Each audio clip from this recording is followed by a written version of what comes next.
I'm here with another skills and drills video today to talk about why knives are a really terrible self-defense weapon. I know this is picking a bit of a fight. A lot of martial artists, a lot of tactical people that I know, they do like knives. I've practiced enough knife fighting to know that there's something elegant about it. A lot of people love knives. A lot of people like to carry their knives.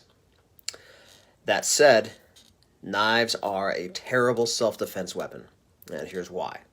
If you disagree with me, tell me all about it in the comments. We'll have the conversation. And the first reason is there are no knife fighting experts in the world. Not one. To be an expert, you have to have done something more than a handful of times. Think about something that you're an expert in, whatever it is. How long did it take you to become an expert? How many iterations? How many repetitions of the core skill of that did it take before you could be called an expert? Nobody's been in that many knife fights.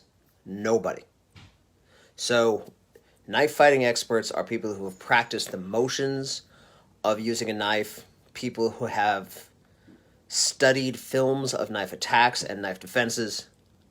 But there are no experts in knife fighting. You can't practice knife fighting without killing the guy. So, a whole lot of knife fighting technique, knife fighting training is based on theory and conjecture and good faith, best estimates. You can't get really good knife fighting training.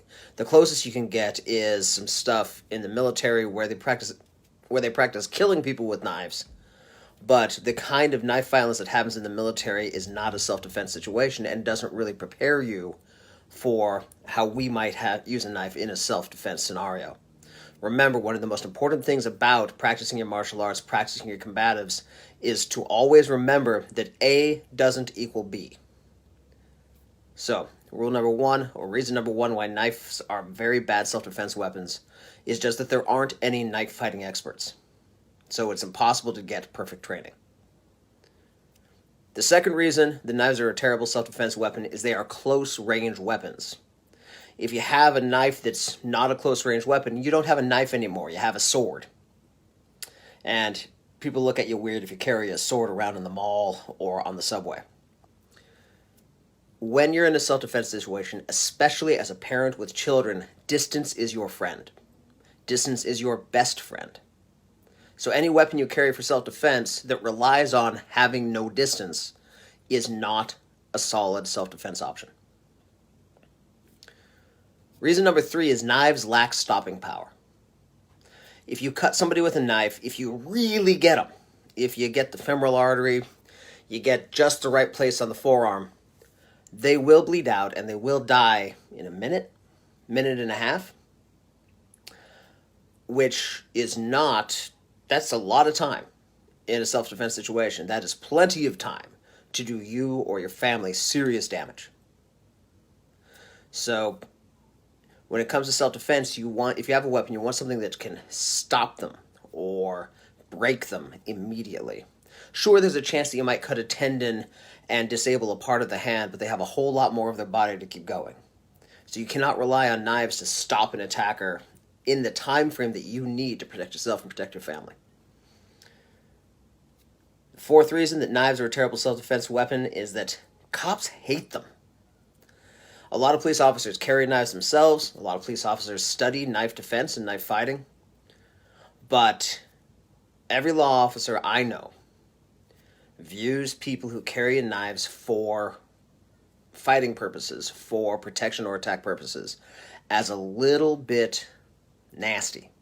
Because knives are nasty. If you've ever seen a knife wound, and we'll get to more of that in a minute, they are ugly, terrible things.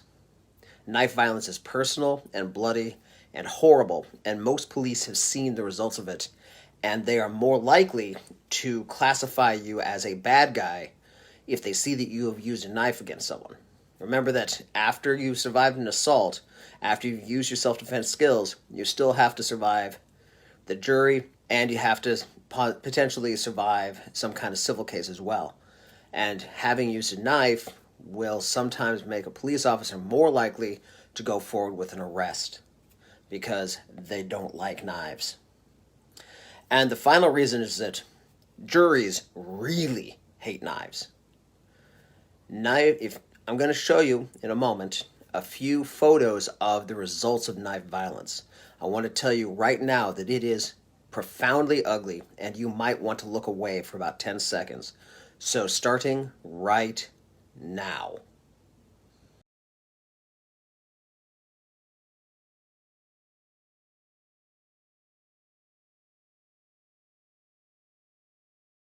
Okay, now imagine that you're in a jury, that you're deciding whether somebody's harming or killing another person was justified as self-defense. And imagine that the DA just showed you those photos. Is that going to sway you? Is that going to impact your decision? In very many cases, yes. Not everybody is able to see something like that and then continue to divorce their emotional, visceral reaction to that horror show and deliver a verdict based only on the facts. So, self-defense skills today are just seriously reconsider if you carry a knife as your primary self-defense weapon. There are no knife fighting experts. They rely on close range. They don't have the stopping power a lot of people think they do. Police hate them, and juries hate them even more. In the later videos, we'll talk about some self-defense weapons that I do strongly recommend, especially for parents, especially for parents who have either not the time or the interest to go deep into self-defense and martial arts training. But for now, knives are not your primary self-defense weapon. Like I said, this is probably going to pick a fight with a few people. Please, if you disagree with me, leave your comments below, and we'll talk about it. I'd love to get other people's opinions on that. This is my strongly held opinion, but a lot of people out there have earned their own, and I'd love to hear from you. Thanks a lot, everybody. Stay safe today.